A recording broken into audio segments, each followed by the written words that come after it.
Hi అండి, welcome to my channel million Telugu course. Kartika మాసంలో పోలుపాడ్యమి ఎప్పుడు వచ్చింది, ఈ వ్రత కథ ఏంటి అనేది ఇప్పుడు మనం తెలుసుకుందామండి. కార్తీక మాసంలో వచ్చే చివరి రోజును పోలి స్వర్గం అంటారు. ఈరోజు మహిళలందరూ తెల్లవారుజామున చెరువులు, నదులలో దీపాలు వదులుతారు. పోలి కథను చదువుకుంటారు. అసలు ఈ పోలి ఎవరు, కథ ఏంటి అనేది తెలుసుకుందాం. పోలుపాడ్యమి ఎప్పుడు వచ్చింది? కార్తీక మాసం మరికొద్ది రోజుల్లో ముగియబోతుంది. ఈ మాసంలో స్త్రీలు అత్యంత భక్తి శ్రద్ధలతో అనేక నోములు, వ్రతాలు జరుపుకుంటారు. కార్తీక పౌర్ణమి తర్వాత ఈ నెలలో చివరిగా జరుపుకునేది పోలుపాడ్యమి. కార్తీక మాస అమావాస్య మరుసటి రోజు పోలుపాడ్యమి జరుపుకుంటారు. ముందుగా మనం వీడియోలోకి వెళ్ళే ముందు మన ఛానల్ను సబ్స్క్రైబ్ చేసుకోండి ఫ్రెండ్స్. అలాగే లైక్, షేర్, కామెంట్ కూడా చేయండి. మీరు లైక్ చేయడం వల్ల మరికొంతమందికి మన వీడియో అనేది రీచ్ అవుతుందండి. అలాగే మీకు ఎలాంటి వీడియోస్ కావాలో కామెంట్ సెక్షన్లో కామెంట్ చేయండి ఫ్రెండ్స్. ఇప్పుడు మనం వీడియోలోకి వెళ్ళిపోదామండి. ఈ ఏడాది డిసెంబర్ 1తో కార్తీక మాసం ముగుస్తుంది. మరుసటి రోజు పోలిపాడ్యమి జరుపుకుంటారు. తర్వాత నుంచి మార్గశిర మాసం ప్రారంభం అవుతుంది. పోలిపాడ్యమినే పోలి స్వర్గం అని కూడా పిలుస్తారు. ఈరోజు తెల్లవారుజామునే మహిళలు నదులు, చెరువులలో దీపాలు వదులుతారు.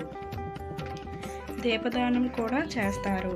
చివరి రోజున శివాలయానికి వెళ్ళి శివునికి అభిషేకాలు, పూజలు చేస్తారు. ఈ నెలంతా దీపాలు వెలిగిస్తారు. అలాగే పోలిపాడ్యమి రోజు 30 ఒత్తులతో దీపాలను వెలిగించడం ప్రత్యేకత. అరటి బొప్పలలో దీపాలు వెలిగించి నీటిలో వదులుతారు. అలా చేసిన తరువాత 3 సార్లు నీటిని తోస్తూ నమస్కరించుకొని పోలి స్వర్గం కథ వింటారు. ఇప్పుడు మనం పోలి కథను తెలుసుకుందామండి. ఒక ఊరిలో ఉమ్మడి కుటుంబం అనేది ఉండేది. ఆ కుటుంబంలో 5 కోడళ్ళు ఉండేవారు. వారిలో చిన్న కోడలు పోలికి దైవభక్తి ఎక్కువగా ఉండేది. కానీ అది ఆమె అత్తకు అసలు నచ్చేది కాదు. తనంతటి భక్తురాలు వేరొకరు లేరని అత్త అనుకుంటూ ఉండేది. అందుకే ఆమెను తక్కువగా చూస్తూ తనను అనుసరించే మిగతా 4 కోడళ్లతో పూజలు, వ్రతాలు చేయించేది. కార్తీక మాసం రాగానే అత్త తన చిన్న కోడల్ని మినహా మిగతా వారందరినీ గుడికి తీసుకెళ్ళింది. చిన్న కోడలు దీపం వెలిగించుకునే అవకాశం లేకుండా ఇంట్లో ఏ పూజ సామాగ్రి ఉండనిచ్చేది కాదు.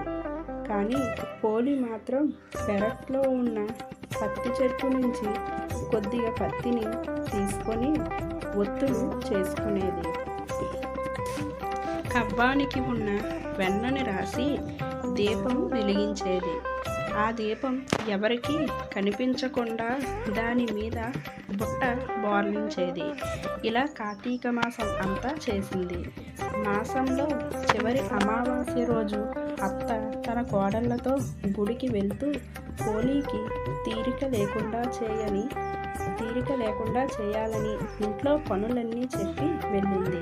కానీ పోలి మాత్రం పనులు పూర్తి చేసుకొని దీపం వెలిగించింది. ఎన్ని అవాంతరాలు వచ్చినా పోలి మాత్రం తన భక్తిని విడిచిపెట్టలేదు. ఆమె భక్తికి మెచ్చిన దేవతలు ప్రాణాలతో ఉండగానే పోలిని స్వర్గానికి పుష్పక విమానంలో తీసుకెళ్లేందుకు వచ్చారు. గుడి నుంచి తిరిగి వచ్చిన అత్త మిగతా కోడళ్ళు వాళ్ళు తమ కోసమే వచ్చారని అనుకుంటారు. కానీ వాళ్ళను కాకుండా పోలిని తీసుకెళ్తుంటే అత్త తన తోటి కోడళ్ళు ఆమె కాళ్ళు పట్టుకొని వేలాడుతూ వెళ్లేందుకు ప్రయత్నించారు. కానీ వారి ప్రయత్నాలు ఫలించలేదు.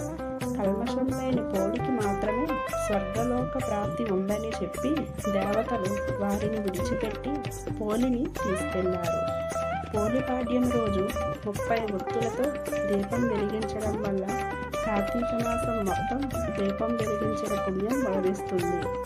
ఈరోజు దీపదానం చేయడం కూడా చాలా మంచిదండి. ఈ వీడియో మీకు నచ్చినట్లయితే లైక్, షేర్, కామెంట్, సబ్స్క్రైబ్ చేసుకోవడం మాత్రం మర్చిపోకండి. మర్చిపోకండి ఫ్రెండ్స్. అలాగే మీరు లైక్ చేయడం వల్ల మన వీడియో అనేది మరికొంతమందికి రీచ్ అవుతుందండి. అలాగే మీకు ఎలాంటి వీడియోస్ కావాలో కామెంట్ సెక్షన్లో కామెంట్ చేయండి ఫ్రెండ్స్. నేను ట్రై చేస్తానండి. Thank you friends.